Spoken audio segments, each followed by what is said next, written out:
Baik, Assalamualaikum warahmatullahi wabarakatuh. Selamat pagi, siang, sore, malam Bapak Ibu semuanya, rekan-rekan operator seluruh Indonesia. Pemerintah melalui Kemendikdasmen khususnya mulai memberlakukan penggunaan e-ijazah. Yang mana e-ijazah ini kalau dilihat dari web e-ijazah ada pemberitahuan terbaru bagi Bapak Ibu semuanya, rekan-rekan operator seluruh Indonesia, yang mana periode pengelolaan data ijazah untuk jenjang pendidikan menengah yakni SMA, SMK ataupun sederajat diperpanjang hingga tanggal 17 Juni 2025. Silahkan selesaikan perbaikan data ataupun pengelolaan ijazah pada periode waktu yang telah diberikan. Bagi Bapak Ibu rekan-rekan operator SMA, SMK ataupun sederajat yang kemarin sudah melakukan ataupun menginput e-ijazahnya, lalu terdapat berbagai ataupun beberapa kesalahan, nanti bisa diperbaiki hingga tanggal 17 Juni 2025. Sementara untuk rekan-rekan operator SD ataupun SMP yakni ijazah untuk jenjang pendidikan dasar SD, SMP ataupun sederajat, kita mulai tanggal 2 sampai dengan tanggal 24 Juni 2025.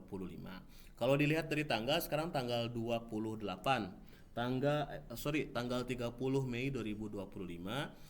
Jadi kurang lebih ada 2 hari lagi untuk kita melaksanakan ataupun mulai penginputan, mulai pengerjaan e-ijazah di web e-ijazah ya Bapak Ibu. Lalu perlu diperhatikan juga setiap kesalahan nama peserta didik yang terdapat di web e-ijazah ataupun residu kita perbaiki melalui Verval PD, yang mana Verval PD ini memerlukan waktu integrasinya 1 kali 24 jam. Jadi ketika kita misalnya mengerjakannya di tanggal 24 ketika terdapat kesalahan ataupun residu, nah residu ataupun kesalahan tersebut tidak akan tidak akan terselesaikan ataupun tidak akan bisa diperbaiki sebab dia memerlukan 1 kali 24 jam. Jadi kalaupun bisa dia di tanggal 23 sehingga tanggal 24-nya dia sudah selesai data perbaikannya. Jadi kita gunakan semaksimal mungkin untuk khususnya untuk rekan-rekan operator pendidikan dasar yakni SD, SMP ataupun sederajat di tanggal 2 sampai dengan tanggal 24 Juni. Mulai dari perbaikan residu peserta didik, lalu perbaikan gelar ataupun menambahkan gelar kepala sekolah, lalu mulai menetapkan valid dan sebagainya kita laksanakan di tanggal 2 sampai dengan tanggal 24 Juni 2025. Tahun 2025 ini mulai menerbitkan e-ijazah karena melihat beberapa pertimbangan. Yang pertama, inovasi teknologi, lalu kemudahan verifikasi, efisiensi administrasi sekolah, mitigasi risiko bencana. Yang mana kalau inovasi teknologi mencerminkan perkembangan teknologi. Lalu kemudahan verifikasi dapat diverifikasi secara online oleh pihak yang berwenang dengan cepat dan mudah, memudahkan proses verifikasi keaslian dan validitas ijazah untuk keperluan seperti pendaftaran ke jenjang pendidikan lanjutan maupun keperluan pekerjaan. Lalu efisiensi administrasi sekolah untuk mengurangi beban administrasi kepala sekolah dan guru di satuan pendidikan. Jadi kalau biasanya tahun-tahun sebelumnya cukup memakan waktu juga ketika pengisian ataupun penginputan ijazah dengan manual. Nah, yang sekarang dipermudah, sekolah hanya tinggal melakukan print saja. Lalu kalau yang tidak ada tanda tangan digital kepala sekolahnya tinggal membubuhkan tanda tangan dan menempel foto peserta didik. Lalu mitigasi resiko bencana. Nah, seperti yang tadi saya sampaikan, ketika ijazahnya terbakar tapi dia masih ada dalam bentuk digitalnya, yang mana nanti bisa di print secara ulang ataupun diminta kembali ke satuan pendidikan. Untuk ijazah diterbitkan oleh satuan pendidikan yang telah terakreditasi. Ketika satuan pendidikannya misalnya dia belum terakreditasi, maka sekolah tersebut harus menginduk ke satuan pendidikan induknya. Jadi satuan pendidikan induk itu tempat sekolah ataupun peserta didik dia berasal. Jadi ketika sekolahnya dia belum bersertifikasi ataupun terakreditasi, maka peserta didik tersebut harus menginduk ke sekolah yang sudah terakreditasi. Lalu ketika masa akreditasinya sudah habis, tinggal diperpanjang saja oleh satuan pendidikan tersebut, Bapak Ibu ya. Lalu untuk bentuk e-ijazah di tahun 2025, ini gambaran e-ijazah yang akan diterima oleh peserta didik ketika nanti kita ataupun rekan-rekan operator mengerjakan di web e-ijazah. Untuk pembiayaan penerbitan ijazah, biaya menjadi tanggung jawab satuan pendidikan. Biaya penerbitan ijazah sepenuhnya menjadi tanggung jawab satuan pendidikan melalui alokasi operasional satuan pendidikan atau dalam hal ini BOS. Hal ini mencakup seluruh tahapan penerbitan mulai dari validasi data hingga penerbitan ijazah. Satuan pendidikan diharapkan mengelola anggaran secara efisien untuk memastikan proses ini berjalan dengan lancar tanpa membebani peserta didik. Jadi untuk e-ijazah ini mulai dari pengerjaannya, validasinya hingga penerbitannya tidak memungut sepeser pun kepada peserta didik. Larangan pungutan, Bapak Ibu ya, tidak diperkenankan memungut kepada peserta didik ataupun kepada orang tua. Lalu anggarannya dari mana? Penggunaan dana BOSP ataupun dana BOS. Untuk satuan pendidikan, penerima dana operasional satuan pendidikan sekolah ataupun pendidikan BOSP, biaya penerbitan ijazah dapat dialokasikan dari dana BOSP tersebut. Dana BOSP bertujuan untuk mendukung pembiayaan operasional satuan pendidikan, termasuk administrasi pendidikan hingga penerbitan ijazah masuk dalam kategori pembiayaan yang diperbolehkan. Penggunaan dana BOSP ini harus dilaporkan secara akuntabel sesuai pedoman pelaporan dana BOS sesuai dengan ketentuan yang berlaku. Jadi sekolah mau itu negeri ataupun swasta tidak diperkenankan untuk memungut pembiayaan e-ijazah ini kepada peserta didik ataupun orang tua, melainkan menggunakan dana BOSP yang telah diterima oleh satuan pendidikan.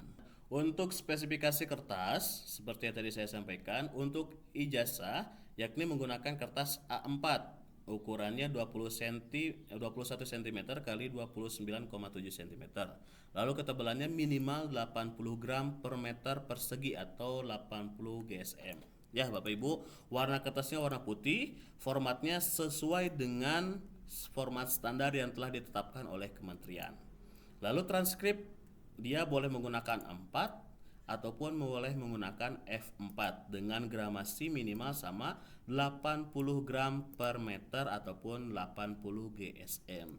Warnanya sama, warna putih sesuai dengan format yang telah ditetapkan oleh kementerian. Yaitu Bapak Ibu untuk spesifikasi kertas yang digunakan di e-ijazah dan transkrip nilai. Yang membedakan hanya sebenarnya dari ukuran saja ya. Kalau e-ijazah wajib A4, sedangkan transkrip nilai boleh A4 ataupun boleh F4. Yang paling pentingnya minimal 80 gram ataupun 80 GSM. Boleh lebih, silakan, boleh, asal tidak kurang dari 80 gram. Lalu kertasnya apakah VS? Boleh juga kertas lainnya, tidak dipermasalahkan asal dia minimal 80 gram. Ya Bapak Ibu, itu untuk spesifikasi e-ijazah dan transkrip nilai. Lalu untuk gambaran umum alur penerbitan ijazah, yang pertama update data peserta didik dan satuan pendidikan, daftar nominasi sementara atau DNS yang nanti bisa kita lihat di bagian ini Bapak Ibu ya. DNS, valid DNS di sini nanti terlihat. Adapun yang tidak valid kita perbaiki di Verval PD. Lalu satuan pendidikan menginput nomor SK penetapan kelulusan ke sistem aplikasi, yakni web e-ijazah. Lalu daftar nominasi tetap yang akan menerima ataupun daftar peserta didik yang sudah tidak ada residunya lagi. Penerima ijazah diberikan nomor ijazah nasional. Nah ini ya, nomor ijazah nasional sesudah peserta didik dinyatakan nominasi tetap atau sesudah tidak ada lagi residu. Sistem aplikasi menerbitkan format ijazah yang telah diisi data kelulusan peserta didik. Data kelulusannya nanti kita lihat di penetapan kelulusan. Penetapan kelulusan nanti akan muncul, kalau saya kemarin sudah simulasi semuanya muncul di lulus. Kalau nanti sebelum simulasi ataupun tanggal 2 Juni itu semuanya akan masuk lagi ke belum ditetapkan.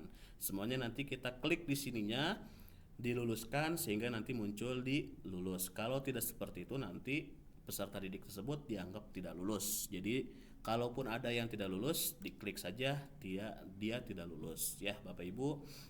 Sesudah diisi kelulusan peserta didik, satuan pendidikan mengunduh ataupun mendownload format ijazah dari sistem aplikasi. Seperti yang tadi saya sampaikan, formatnya nanti akan berbentuk seperti ini yang akan diterima Bapak Ibu melalui web ijazah operatornya masing-masing ya.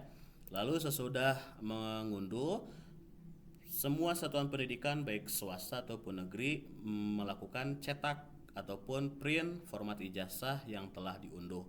Jadi nanti ini format-format ini di-print oleh satuan pendidikan, tidak boleh di-print oleh sekolah lainnya karena ini merupakan data pribadi dari masing-masing sekolah. Ya, Bapak Ibu, terkecuali bagi sekolah yang belum terakreditasi, dia di-printkannya oleh sekolah induknya ataupun sekolah A, misalnya sekolah B dia belum terakreditasi.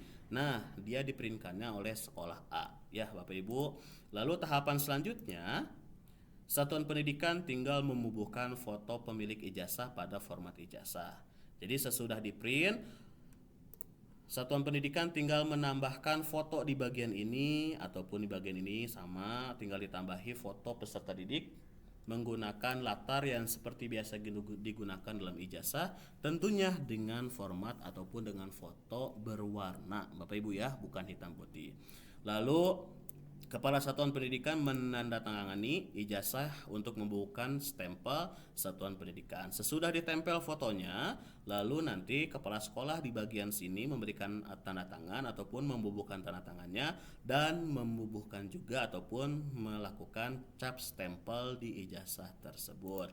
Sesudah itu Satuan Pendidikan melakukan penatausahaan ijazah dengan paling sedikit menyimpan hasil pindai scan dokumen ijazah. Ya Bapak Ibu, sesudah pendidikan ataupun sekolah melakukan tanda tangan, kepala sekolah khususnya, lalu memberikan cap dan sesudah diberikan foto, ijazah tersebut wajib untuk di-scan ulang oleh sekolah. Kenapa? Tujuannya yang tadi seperti yang saya sampaikan, Indonesia rawan dengan bencana banjir, gempa, kebakaran dan sebagainya. Ketika ijazah tersebut misalnya terbakar, terbawa banjir ataupun tertimbun longsor, nah kita masih memiliki scannernya ataupun kita masih memiliki bentuk digitalnya. Dan sesudah di-scan oleh masing-masing sekolah baru diberikan kepada peserta didik. Itu untuk alur penggunaan ataupun alur penerbitan ijazah.